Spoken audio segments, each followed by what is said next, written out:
Хвала Аллаху, Господу миров. Всемирная конференция исламских ученых пришла к следующему. 25-27 августа 2016 года в Грозном собрались муфтии и богословы из разных государств. Они вынесли фатву, которая признали салафитское течение сектой. Уподобляют Аллаха, Его творением, придавая Ему телесный образ, место и время. Вместе с салафитами на собрании сектами были признаны хабашиты, Хизбут-Тахрир, Организации Исламское государство и братья-мусульмане. Но фатва вызвала недовольство не только среди последователей салафизма, но и среди приверженцев других течений. Даже внутри России некоторые муфтияты возмутились решением собрания. В том скандальном собрании принимал участие и муфтий Кыргызстана со своим помощником. Из указанных в фатве течений, возможно, не все ведут деятельность в Кыргызстане, но специалисты отмечают, что салафиты проявляют в Кыргызстане активность, и число приверженцев этого течения растет с каждым днем. Аллаху Акбар, Аллаху Акбар. Поэтому рождаются резонные вопросы. Кто такие салафиты? Какие они цели преследуют? Является ли это течение сектой? В обществе салафиты воспринимаются как сторонники возврата к временам пророка и отказа от появившихся позже традиций, обрядов и обычаев.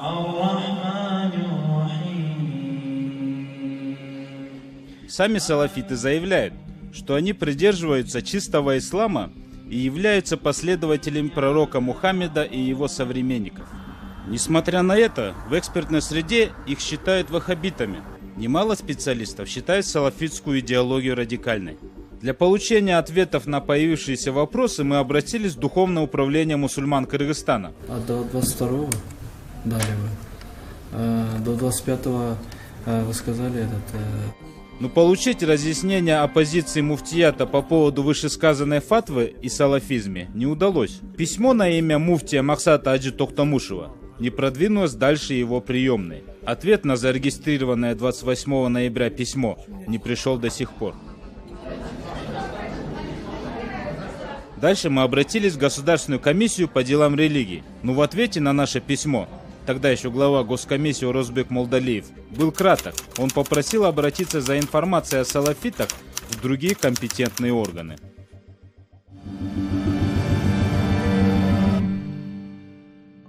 Если исходить из наблюдений и анализа, салафизм не совпадает с официальной государственной политикой, поддерживающей ханафитский мазхаб и матуридийскую школу.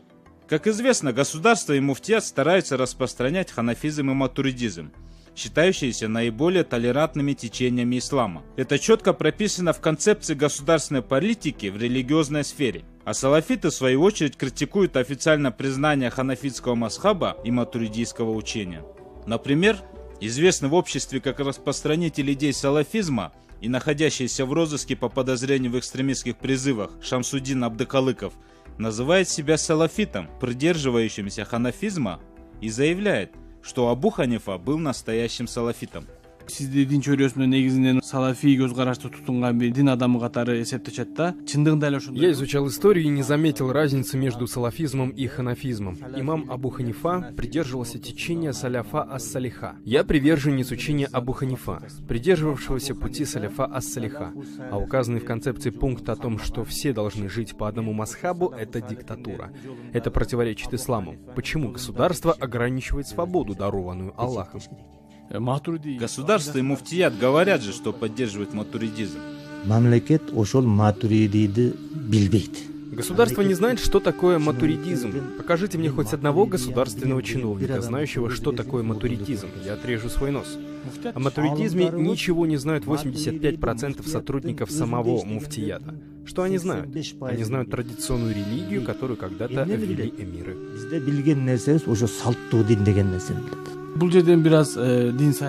Мы с вами заговорили о политике. Мусульманин должен заниматься ею?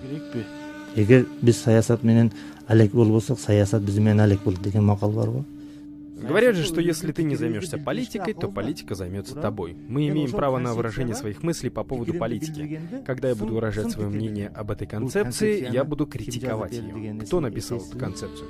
Любым делом должны заниматься специалисты. Почему при написании концепции не позвали богословов, не спросили их мнения? Начальник 10-го управления МВД отмечает, что между одобренным государством и муфтиятом исламским учением и салафизмом существует разница.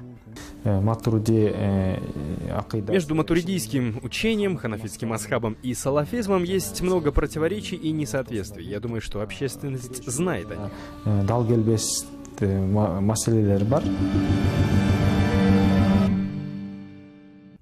В пособии, выпущенном Госкомиссией по делам религий, сказано, что салафиты делятся на две группы – умеренных и радикальных. В 10-м управлении МВД считают правильным делить салафитов на две группы. Салафитов делят на несколько групп. Одна из них представлена салафитами джихадистского и такфиристского толка. Они не традиционные салафиты, а еще есть неосалафиты. Это такие организации, как Ихван аль-Муслимин, Хизбут Тахрир. Они представляют угрозу. Такфиристско-джихадистские салафиты – это те же ИГИЛ, Аль-Каида, Боко Харам.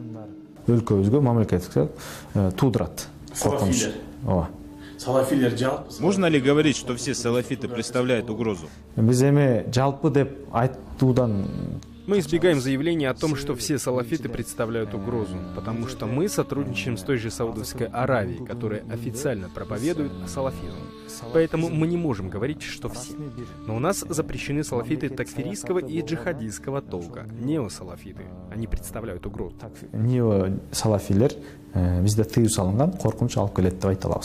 Между тем, некоторые эксперты считают ошибкой делить салафитов на умеренных и радикальных. У нас делят салафитов на две группы и запрещают радикальных, а умеренным не препятствуют. Будь это умеренные или радикальные салафиты, это течение противоречит устоявшимся в Кыргызстане религиозным традициям. Можно сказать, что это может привести к противоречиям и противостоянию между мусульманами. Но сейчас уже заметно, что силовики начали предпринимать меры против лидеров салафитов, считающихся радикальными. Адвокат Акин Токталиев, защищающий права религиозных граждан, считает, что власти просто устраивают гонения на салафитов, называя их экстремистами.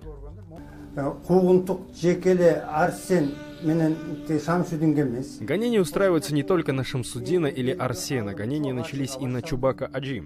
С этим сталкивались Умар Аджи, Ильяс Аджи. Наши чиновники проедают деньги, которые им выделяют США и Россия. А когда в конце года их просят отчитаться, они указывают на этих богословов. Я уже давно говорил, что государству надо быть аккуратнее. Они очень терпеливые, но если они не вытерпят, может случиться беда в государстве. А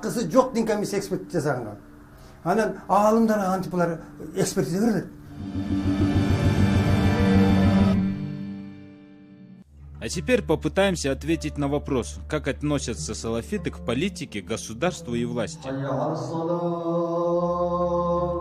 По мнению некоторых экспертов, салафиты преследуют политические цели, основной из которых является создание халифата.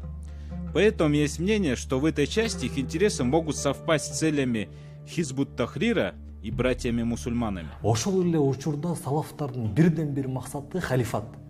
Основная цель салафитов – создание халифата. Несмотря на то, что между ними есть противоречия, что они проповедуют разную идеологию, в вопросе халифата они объединятся.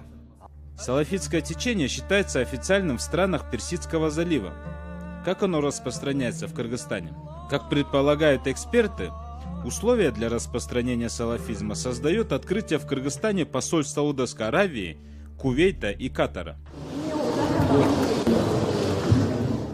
Эксперты, изучающие религию, отмечают, что складывается впечатление, что их деятельность в Кыргызстане ведется по специальному плану. По их мнению, вышеупомянутые государства больше других открывают в республике религиозные учебные заведения. Они не только строят мечети и медресе, а еще отбирают молодые кадры, отправляют их бесплатно учиться и привозят обратно в Кыргызстан, где они работают имамами и преподают в медресе.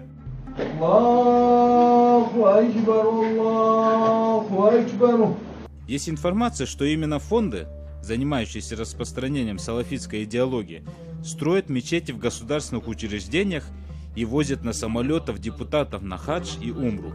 В последнее время фонды и организации, поддерживающие салафизм из таких государств, как Саудовская Аравия, Кувейт, напрямую влияют на распространение их идеологии путем оказания большой материальной поддержки. Бывает, что идеи салафизма поддерживают не только непросвещенные в религии люди или политики, но и знающие вопросы изнутри религиозные деятели. Почему так происходит? Они влияют на людей, знающих религию, религиозных деятелей. Хотя они открыто и не заявляют, что они салафиты, выступают против них, но в их взглядах можно заметить влияние этой идеологии. Это, можно сказать, происходит из-за недостатка глубоких знаний в сфере религии. Есть имамы, поддерживающие салафизм. Среди них есть и известные личности. Они открыто говорят об этом и ведут свою деятельность.